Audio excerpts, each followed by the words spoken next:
성도 여러분 반갑습니다. 날씨가 참 무덥습니다. 무더위 속에서도 하나님이 함께 하시는 은혜로 아름다운 열매를 맺는 복된 삶을 누릴 수 있기를 간절히 바랍니다. 오늘 우리가 함께 은혜를 나눌 본문 말씀 마가복음 11장 1절부터 6절까지입니다. 어제하고 같은 본문 말씀입니다. 마가복음 11장 1절부터 6절까지 봉독합니다.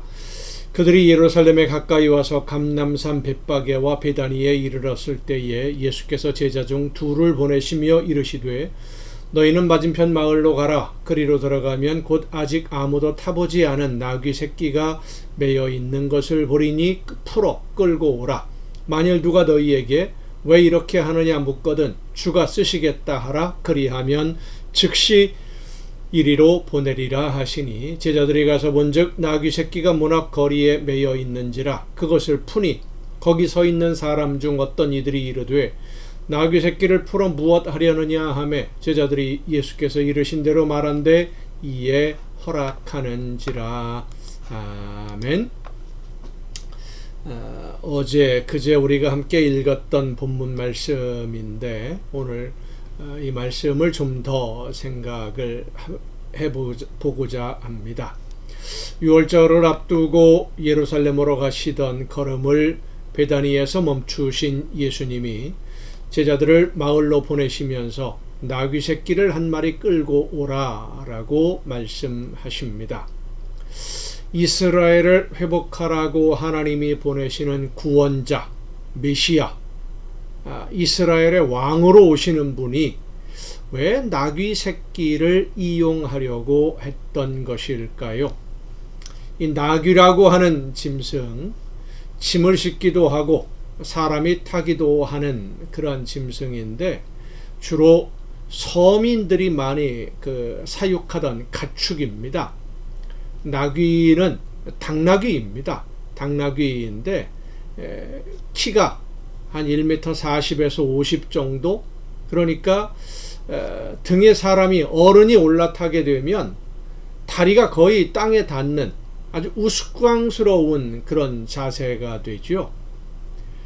말처럼 사람을 등에 태우고 다니는 짐승이라기보다는 주로 짐을 실어 나르는 그런 짐승이기 때문에 걸음걸이도 투박하고 또 부자연스럽고 어른이 타고 다니기에는 많이 불편하고 어색한 짐승이 바로 이 나귀입니다. 그런데 어린 나귀예요. 사람이 한 번도 타보지 않은, 그러면 장성한 어른이 타기에는 영 어색하고 우스꽝스러운 그런 모습이 되겠죠.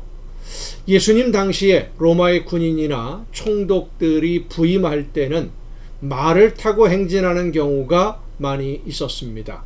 예루살렘 성에 들어올 때도 빌라도나 이런 사람들도 마찬가지였겠죠. 말을 타고 군대들과 함께, 군인들과 함께 아주 위풍당당하게 성에 입성을 하는데 갑옷을 입고 창과 칼을 든 호위무사들과 함께 성문을 들어가는 로마의 군대의 모습과 비교해보면 발이 거의 땅에 끌리듯이 작은 나귀를 타고 예루살렘 성에 들어가는 예수님의 모습은 왕으로서 예루살렘에 들어가는 모습이라기보다는 보는 사람들로 하여금 어떻게 보면 웃음이 나올 수 있게 만드는 서민들의 그런 모습이라고 할 수도 있고, 왕을 기다리는 사람들이나 메시아를 제거하기 위해서 기다리는 제사장들, 바리새인들이 볼 때에도 나귀를 타고 성에 들어가는 예수님의 모습은 아무리 좋은 점수, 좋게 평가를 하려고 해도 이스라엘의 회복을 위해 로마의 군대와 맞서 싸우려는 왕의 모습, 장수의 모습은 절대로 아니었습니다. 이렇게 생각해 보면 어떨까 싶습니다.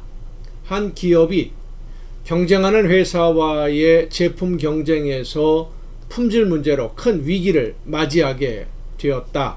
이런 생각을 한번 해보십시다. 신제품을 개발했는데 경쟁하는 회사에서 비슷한 제품을 또 같이 개발하고 있었고 경쟁적으로 제품을 홍보하면서 출시를 했는데 상대 회사의 제품에는 그렇게 큰 문제가 없어요. 그런데 이 회사 제품에는 몇 가지 문제점들이 발견되면서 소비자들에게 좋지 않은 인상을 주게 되었다. 그러면 기업 이미지에 많은 어려움을 받지 않겠습니까? 그래서 제품 문제도 개선하고 성능도 개선하고 그리고 소비자들에게 어떻게 마케팅을 할 것이냐 뭐 이런 여러 가지 문제를 해결하기 위해서 위기를 타개하고 기업을 회생시킬 전문적인 정말로 대단한 능력이 있는 어떤 전문 경영인이 온다. 초빙을 했다. 그래서 그 전문 경영인이 이제 오기로 한 날 회사 모든 기업 임원들이 다 몰려 나와서 기다리고 있는데 한 사람이 낡은 청바지에 헐렁헐렁한 티셔츠 입고 가방 하나 둘러매고 슬리퍼 신은 채로 아이들이 타고 다니는 장난감처럼 생긴 킥보드, 여러분 아시지요? 꼬마 아이들이 타고 다니는 플라스틱으로 만든 조그만 킥보드, 그걸 타고 싱싱거리고서 헐떡거리면서 회사에 등장을 하면 그 사람을 회사를 일으킬 전문 경영인이라고 누가 생각하겠습니까? 얼굴을 아는 사람들이라면 맞이할 수 있겠지만 기다리고 기대하던 사람들이 실망할 수밖에 없는, 저 사람이 과연 뭘 해낼 수 있을까? 그런 생각을 할 수밖에 없는 장면을 지금 예수님이 나귀 새끼를 타고 예루살렘에 들어가심으로 인해서 보여주시는 겁니다. 긴장해서 메시아가 어떻게 예루살렘에 오는지 기다리던 모든 사람들, 바리새인들이나 제사장들 이미 알고 있습니다. 예수님이 예루살렘을 향해서 오고 있다고 하는 것, 그리고 6월절에 오고 있다고 하는 것, 전 세계에 흩어져 있던 이 유대인들이 6월절에 예루살렘에 모이는데 그때에 메시아로 알려져 있는, 이스라엘을 구원할 사람이라고 알려져 있는 예수라고 하는 그 사람이 예루살렘 성에 온다. 얼마나 긴장이 되겠어요? 그 긴장된 사람들 혹은 왕으로서 오시는 메시아를 기대하고 기다리는 사람들, 제사장들, 바리새인들, 수많은 유대인들, 이 사람들이 기다리고 있는데 나귀 새끼를 타고 예루살렘에 들어가신다? 웃음이 나올 수밖에 없는 그런 우스꽝스러운 모습으로 예수님이 등장하는 겁니다.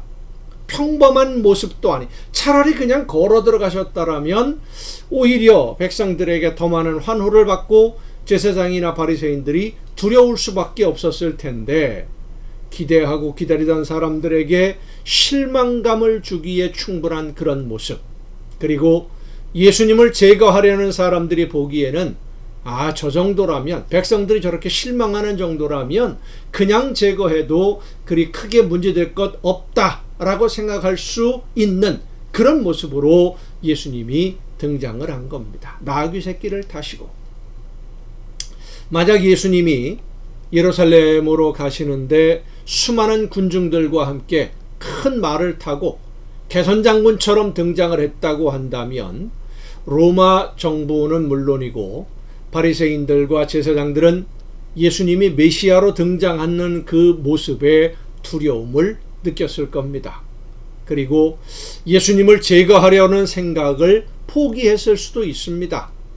실제로 바리새인들은 예수님이 등장하는 모습을 보면서 백성들이 환호할 때 이제는 백성들의 인기를 보면 예수님 제거하는 건 어렵겠다, 명절 지나서 해야 되겠다, 이렇게까지 판단하지 않았습니까? 그런데 만약에 예수님이 많은 사람들을 호위로 데리고 말을 타고 입장했다고 한다면, 성전에 갔다고 한다면 예루살렘에 엄청난 두려움을 느꼈을 겁니다. 하지만 나귀 새끼를 타고 예루살렘에 들어가는 예수님의 모습은 제사장들이나 바리새인들이 함부로 대해도 되는, 쉽게 제거해도 되는 서민의 모습이었고, 로마의 관리들이 보기에도 저 정도라면 사형에 처한다고 해서 크게 문제될 것 같지 않은 평범한 식민지 지배를 당하는 사람에 불과한 모습으로 예수님이 보여주신 겁니다. 실제로 예수님이 로마의 총독인 빌라도에게 재판받고 있을 때 빌라도는 예수님을 처형하는 것에 있어서 그렇게 큰 부담 느끼지 않았습니다. 오히려 예수님을 석방하면 밀란이 일어날 것 같은 두려움을 빌라도는 가지고 있었다라고 하는 겁니다. 예수님은 세상 모든 사람들의 죄를 용서하는 제물이 되기 위해서 이 세상에 오셨고, 제물이 되시기 위해서 스스로를 낮추시고 섬기는 자리로 스스로 내려가신 것입니다. 그래서 예수님의 행적을 보면 하나님의 나라에 대한 말씀을 가르치실 때는 명확하고 분명한 말씀을 전하셨지만, 제사장들이나 바리새인들과의 논쟁을 보면 일부러 그들의 분노를 자극하는 듯한 말씀을 하십니다. 왜냐하면 예수님은 대접을 받고 존경받기 위해서 이 세상에 오신 것이 아니라 모든 사람을 위한 대속의 제물이 되기 위해 오셨기 때문에 제사장들과 바리새인들의 손에 의해 죽임을 당하는 길로 스스로 만들어 가신 것입니다. 대접을 받을 수 있는, 존경을 받을 수 있는 모든 것을 갖추셨음에도 스스로 멸시받고 천대받는 그 모습으로 낮은 자리로 섬김으로 내려가신 예수님. 오늘 우리도 이런 예수님의 모습을 본받아서 하나님이 나를 통해 이루기를 원하시는 일이 무엇인지를 깨닫고 그 모든 일들을 이룰 수 있도록 말 한마디, 행동 하나하나를 신중하게 함으로써 하나님이 원하시는 일만 이루어가는, 하나님이 기뻐하시는 열매만 맺는 그런 삶으로 예수님을 닮아가는 그런 삶을 살아야겠다라고 하는 생각을 다시 한번 해보게 됩니다. 우리 모두 예수님을 닮을 수 있기를 간절히 바랍니다. 기도하시겠습니다. 오늘도 크신 사랑으로 저희들을 인도해 주시는 아버지 하나님, 대접받을 수 있고 우러름을 받을 수 있었지만 스스로 낮추시고 스스로 겸손한 자리로 내려오셔서 모든 사람들을 섬기시고 제물이 되신 주님, 주님의 모습을 본받는 우리 모두가 되어서 나를 드러내기보다는 하나님이 기뻐하시는 열매를 맺는 일꾼으로, 도구로 쓰임받기 위해서 모든 것을 예수님을 닮아가는 우리 모두가 되게 하여 주시옵소서. 이 모든 말씀을 예수님의 이름으로 기도하옵나이다. 아멘. 여러분, 오늘도 수고 많으셨습니다. 내일도 정한 이 시간 가정 예배를 통해서 여러분 모두 함께 다 같이 만날 수 있기를 바랍니다. 내일 뵙겠습니다.